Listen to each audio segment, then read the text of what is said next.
Oh, ito mga kabayan ang sinasabi natin. Ha? 'Di ba? Yung mga bato ng mga hindi mo makain mga kabayan sa ating Vice President at sa pamilyang Duterte, no, mga kabayan, at sa mga kaalyado syempre. Isa na diyan si Bungit mga kabayan na isang fake news, no. Kita niyo ito mga kabayan ha.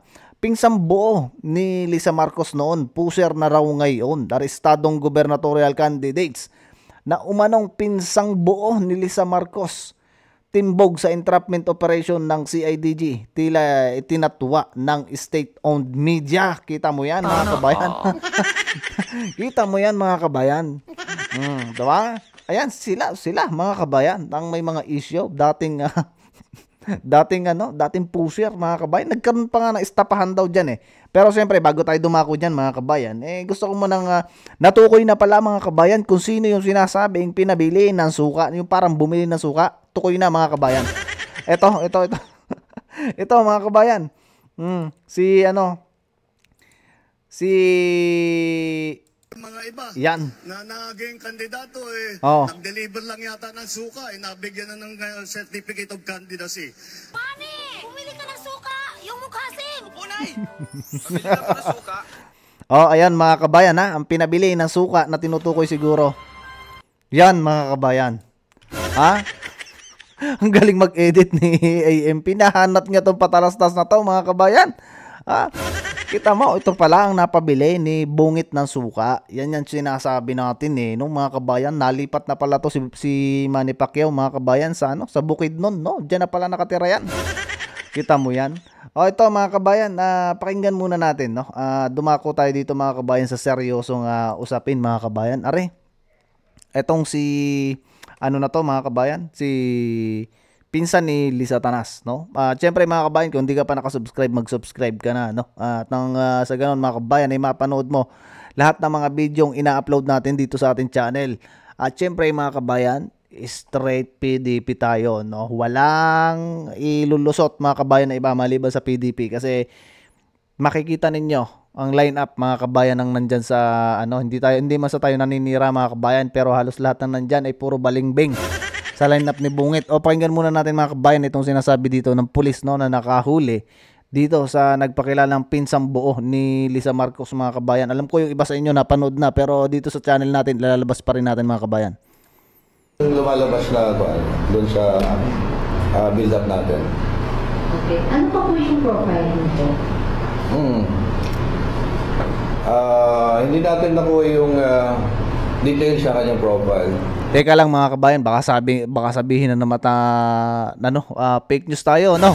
Kasi katulad noon mga kabayan, di ba't merong bali-balita yung patungkol dun kay Barbers, no mga kabayan, na kahit may balita, sabi ay fake news daw yun. Sige, tuloy natin. Yung sa modus lang kasi tayo nag-focus. So, yung sinasabi mga victims niya, of course, they believe dahil nga kamag-anak. Kaya, and then, yun din ang palabas niya dito sa victim niya na she's a relative of the first family at marami siyang mga napapa-approve na mga contracts. Sir, kasi sir, sa narinig namin, sir, there are also other government officials na lumalapit sa kanya promising them of a position to the government. Yes, that's it. Kaya nga, yun yung mga information din na nasasagat natin. Kaya we decided na para hindi na mag-fall victim yung iba, at least we can expose yung kanyang motive. Is she running for government? Yes. Confirm na ba na is running for the gubernatorial seat ng province ng Guimaras. Ayan mga kabayan confirm, no? Confirm mga kabayan itong kamag-anak na nagpakilalang kamag-anak, no, nito ni Lisa Marcos, no, mga kabayan. Kita mo 'yan? Ano pa mga kabayan ang kailangan nating ilabas dito? Nasa ganun mga kabayan matauhan itong mga lutanista mga kabayan. magbago yung isip nila na talagang grabe. O kita niyo mga kabayan, no? Halos magkamukha talaga mga kabayan. Talagang makikita mo sa dugo, no? Makikita mo sa dugo na talagang may kumbagay may same blood na nananalaytay mga kabayan, si Lisa Marcos at tong nahuli na to. 'Di ba? So anyway mga kabayan, pakinggan nga natin tong sinabi dito mga kabayan ni Bungit na kasi hindi ko mapagtanto mga kabayan itong mga pinagsasabi niya na to dito ito. Bukod po dyan, tignan niyo po ang record ng ating mga kandidato. Wala sa kanila ang may bahid ng dugo dahil sa tukhang. Wala sa kanilang kasabwat sa pagbulsa ng sako-sakong pera, pinagsamantalaan ang krisis ng pandemya, pinabayaan ang ating mga kababayan na magkasakit at mamatay. Ito, tenan nyo mga kabayan, ha? Napaka-fake news talaga mga kabayan ito ni Bungit. Napaka-fake news mga kabayan. Kayo mga kabayan, nakaranas ba kayo nung pandemic? Ako mga kabayan, nakaranas nun kasi nung time na yun mga kabayan, umuwi ako ng Pinas. At doon mga kabayan, sa pag-uwi ko, kumbaga, trinato kaming mga bats namin mga kabayan na special, no? Yung mga OFW. Yun yung totoo mga kabayan at yan ay mapapatunayan ko na ako'y umuwi nung time na yon mga kabayan. Na talagang sinundo kami mga kabayan ng mga taga-OWA, no? Ng libre mga kabayan, aircon yung bus. Tapos pagdating namin mga kabayan dun sa napakalaking hotel mga kabayan, tagi-isa kami ng kwarto. Hindi ko alam mga kabayan kung yung iba sa inyo ay na-experience yon, pero kami mga kabayan ng batch ko na umuwi nung time na yon, ay talaga namang masasabi ko mga kabayan na talagang mayroong pamahalaan. Yun yung aking buhay na patotoo mga kabayan. Yung iba sa inyo mga OFW, alam ko na experience yon nung umuwi, no, nung pandemic time. Talagang masasabi mo mga kabayan na ipinadama nung dating administrasyon yung tunay na governance, no, sa bansa natin. Kasi noon mga kabayan, libre ang sundo, libre ang hotel, libre ang pagkain, tapos yung hotel mga kabayan masasabi mo parang 5-star hotel. Tapos nung after ng pagtigil nyo doon mga kabayan, ihahatid pa kayo kung saan kayong lugar mga kabayan nakatira. Ganon mga kabayan kami inasikaso nung time ng pandemic. Kaya itong sinasabi na to mga kabayan ni Bungit. At maalala ko pa pala mga kabayan, after nung seclusion na yon mga kabayan na ginawa sa amin, may binigay pa pala ang government, no, na subsidy, no, na binigyan kami mga kabayan noon. Pag di ako nagkakamali mga kabayan, binigyan ako ng 15,000 nung mga time na yon. Ganon kalupit mga kabayan. At saka weekly yon mga kabayan, daily, pag di ako nagkakamali, doon sa barangay namin mga kabayan, laging merong padala na ayuda. Kaya nung mga time na yun mga kabayan, kahit walang trabaho mga Pilipino, merong ayuda na dumadating galing sa pamahalaan. Unlike ngayon mga kabayan, wala namang disaster, walang mga pero kita mo mga kabayan, ayuda. Tapos ang binibigyan ng ayuda mga kabayan na 5,000, malalaki pa yung katawan. Doon napupunta ang tax natin mga kabayan.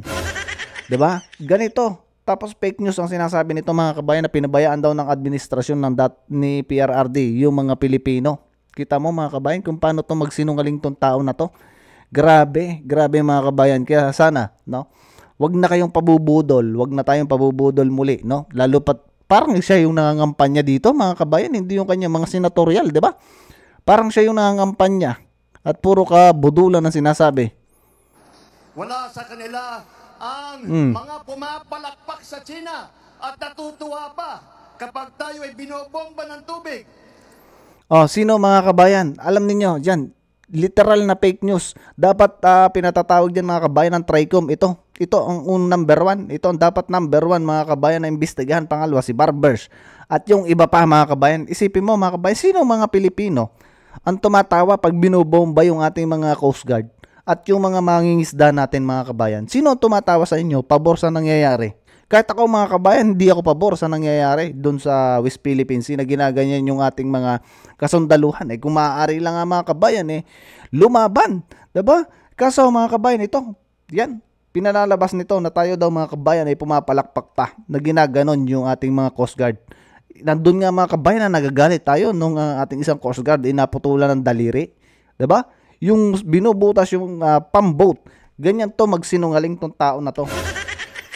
Napaka mga kabayan. Hindi ko alam mga kabayan kung sinong nagsulat nitong binabasa niya, pero I think naman mga kabayan, may utak tong Pangulo na to mga kabayan, at dapat hindi niya sinasabi ang mga ganyan para lang sa politika mga kabayan. Noon sinasabi niya mga kabayan na kailangan ay magkaisa, pero yung mga sinasabi niya dito mga kabayan, puro kabaligtaran, no? At ang gusto niya mangyari ay parang yan, magkagulo-gulo, magkawatak-watak mga kabayan ng mga Pilipino. Yan yung kanyang pinalalabas dito. Kaya mag-isip-isip kayo mga kabayan. Alam niyo, diyan sa lineup ni Bongit mga kabayan, meron ako mga gusto diyan. Kaso nga lang, diyan sila napasama mga kabayan sa lineup ni Bongit. Kaya zero kayo sa amin. Di ka namin iboboto. Tinatamaan ang ating mga Coast Guard, hinaharang ang ating mga mangingisda, ninanakaw ang kanilang huli. At bukod pa ron ay inaagaw pa ang mga isla natin para maging bahagi ng kanilang bansa. Nangyari yan mga kabayan sa panahon niya. Sa panahon niya nangyari yan. Sa panahon ni PRRD mga kabayan, walang ganyan na nangyayari. Napakatahimik noon ng West Philippine Sea. At noon, ang mga taga Subic ba yun mga kabayan, Sambales, nakakapanghuli ng isda doon. Kita nyo mga kabayan, meron yan lumabas na video na pumunta yan sina Pimentel doon sa lugar na yun, na Sambales mga kabayan. Sinabi ng mga Pilipino doon, nung panahon ni Pinoy mga kabayan, hindi sila mga pangisda doon. Pero nung si PRRD mga kabayan na naging presidente, nakabalik sila. Kaya itong sinasabi na to mga kabayan ni Bongit na isinisisi sa dating administrasyon ay napakasinungaling. Alam niyo mga kabayan, 3 taon nang nakaupo to. Simula nung umupo yan mga kabayan dyan, nagkaganyan-ganyan, nagkalit-silit-silit dyan sa West Philippine Sea. Pati yung mga matatagal nang nangingisda doon sa Scarborough Shoal o doon sa part ng West Philippine Sea, natenga na rin mga kabayan, hindi na rin sila mga panghuli. At yun nga, ganyan, inaabuso ng mga Coast Guard ng Chinese. Dahil mga kabayan, wala weak leader mga kabayan, isipin mo. Noon dating dinay ito na yung nuclear missile na nasa Pilipinas ay hindi naman daw yun para sa Chinese. Nakalagay lang doon yun mga kabayan, kumbaga para magkaroon tayo ng defense. Pero noong nagkaroon ng interview yan mga kabayan, alam niyo napaka nitong tao na to. Lalo pa tayong nilalagyan dito sa kapahamakan mga kabayan. Isipin mo, hahamunin yung Chinese, sasabihin niyan. Sasabihin niyan mga kabayan nung doon sa interview na yun na pag tinupad ng Chinese, no, na yun nga, maging ayos dyan sa West Philippine Sea, isusuli yung nuclear warhead sa US. Kita mo yan? 'Di ba? So parang pinalabas lang niya mga kabayan na yung nuclear warhead, yung nuclear missile, talagang nakaano sa Chinese. Kaya ngayon mga kabayan, talagang inaano-ano tayo ng mga pandigma ng Chinese, yung mga malalaking ship nila na pangdigma. Isipin niyo mga kabayan, kahit nga Amerika, hindi nga nagtatangkang makipag-ano dyan sa Chinese. Kasi alam nila mga kabayan, kita niyo yung mga Chinese, meron dito yung may, kung sa movie mga kabayan, nakikita lang natin na nag-i-invisible pagka sinuot yung damit mga kabayan. Sa kanila mga kabayan, totoo na, hindi yun hindi yun para hindi movie. Totoo mga kabayan na naka-develop ang Chinese, no? Nang pagka sinuot mo mga kabayan, nagiging invisible. Kita mo yan mga kabayan. Tapos ito si Bongit nakikipag-ano dito sa Chinese. Siguro mga kabayan, gusto niya maprovoke ang Chinese para nga naman mga kabayan, absuelto sila sa kanilang katarataduhang ginagawa. Wala po sa kanila ang tilang sakristan ng isang bulaang propeta na nasasakdal dahil sa pagyurak sa ating kabataan at sa ating kababaihan.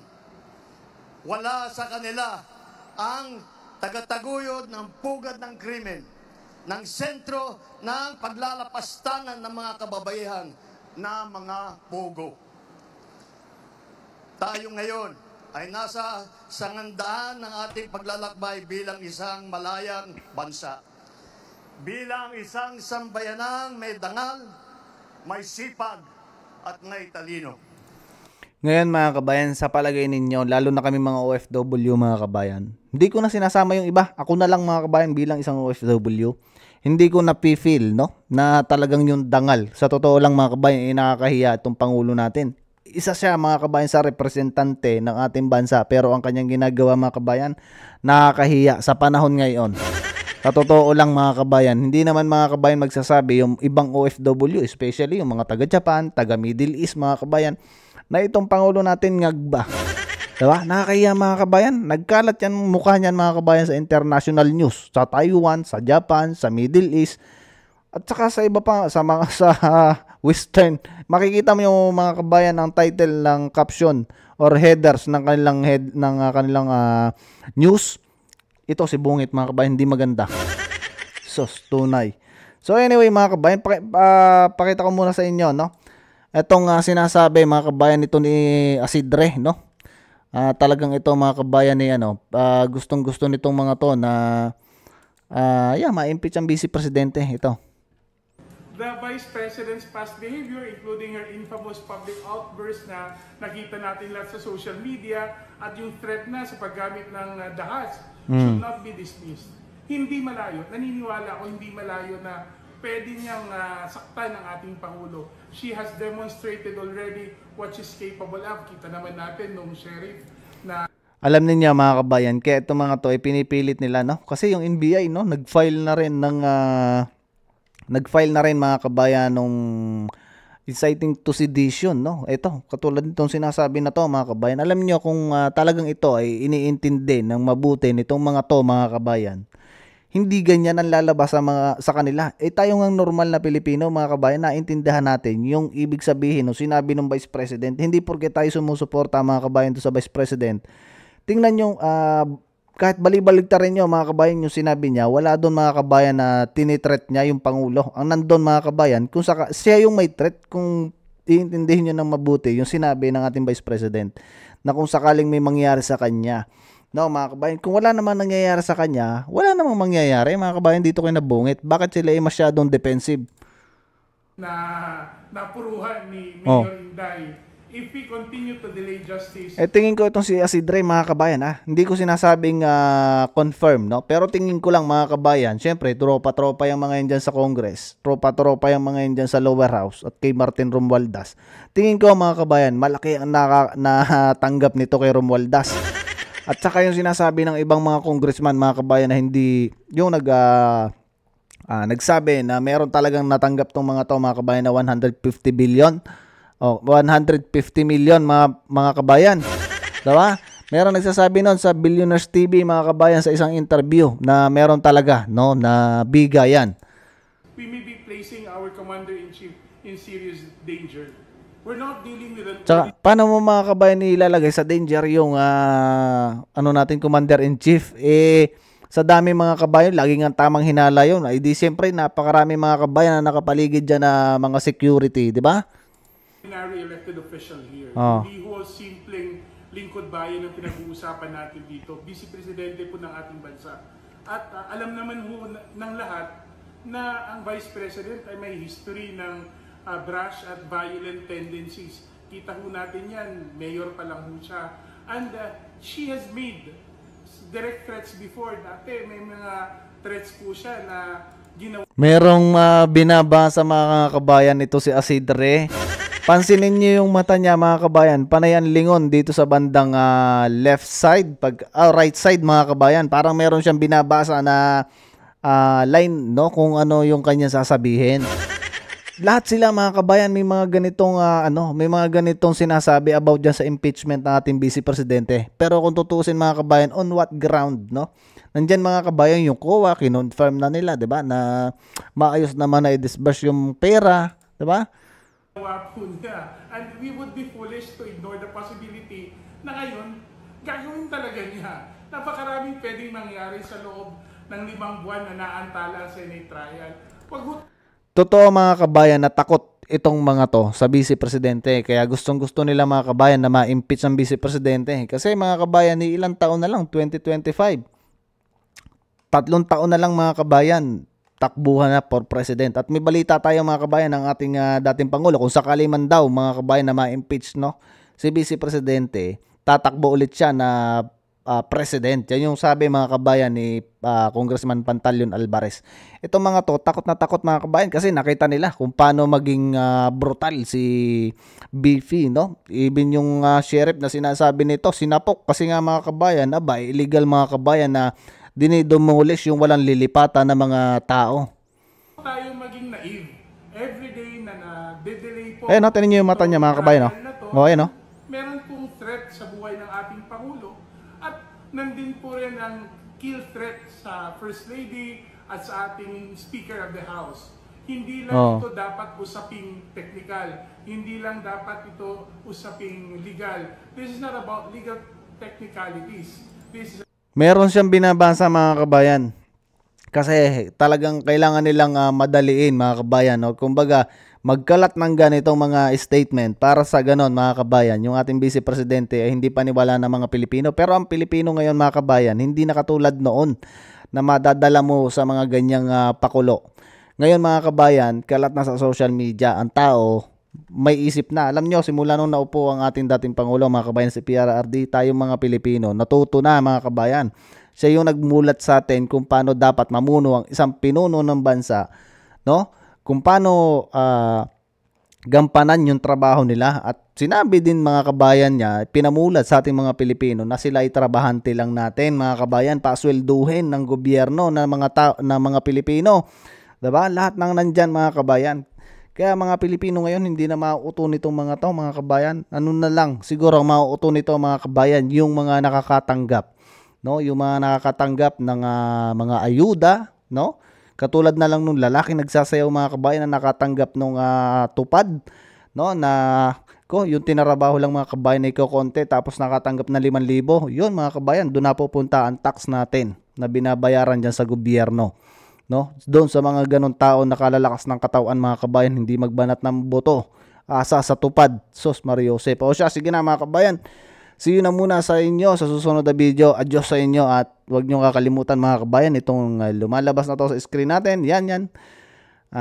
Yung mga nandyan mga kabayan, huwag nyo kakalimutan. Wala dyan si Attorney Vic Rodriguez. Isasama natin yon, si Dr. Mata mga kabayan. Ayan, at good luck mga kabayan. Share nyo yung mga videos natin mga kabayan at magbigay kayo ng comment.